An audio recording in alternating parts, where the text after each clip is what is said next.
T20 world cup ముందు Pakistan master ప్లాన్కి hats off చెప్పాల్సిందే. అటు భాయ్ బంగ్లాదేశ్కి సపోర్ట్ ఇస్తున్నట్టు కలరింగ్ ఇస్తూనే ఇటు ఇండియా చేతిలో మళ్ళీ ఓడిపోయి పరువు పోగొట్టుకోకుండా సైలెంట్గా టీ20 వరల్డ్ కప్లో ఇండియాతో మ్యాచ్ను బాయ్కాట్ చేస్తున్నాం అని ఆదివారం అఫీషియల్గా అనౌన్స్ చేసేసింది పాకిస్తాన్.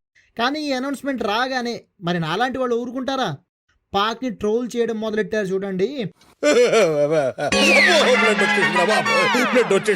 అసలు లాస్ట్ ఇయర్ ఆసియా కప్లో పాక్తో మ్యాచ్ ఆడొద్దని మేమే అడిగాం. ఇప్పుడు మీరే పోతున్నారు. పీడా వదిలింది. అసలు ఐసీసీ టోర్నీలో ఇండియాపై మీ రికార్డు మీకు తెలుసారా?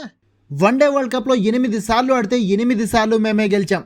టీ20 వరల్డ్ కప్లో 8 సార్లు ఆడితే 7 సార్లు మేము గెలిచాం. ఒక్కసారి మీరు గెలిచారు.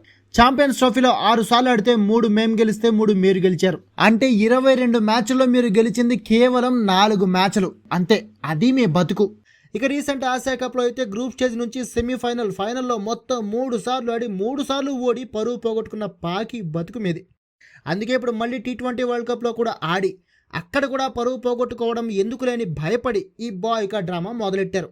గెలవలేని దద్దమ్మలు మీకెందుకురా ఈ ఓవర్ యాక్షన్ అని నాతో పాటు చాలామంది ట్రోలింగ్ చేస్తున్నారు. అయితే షెడ్యూల్ ప్రకారం ఈ నెల 15న శ్రీలంకలోని ప్రేమదాస స్టేడియంలో ఇండియా పాకిస్తాన్ మ్యాచ్ జరగాలి.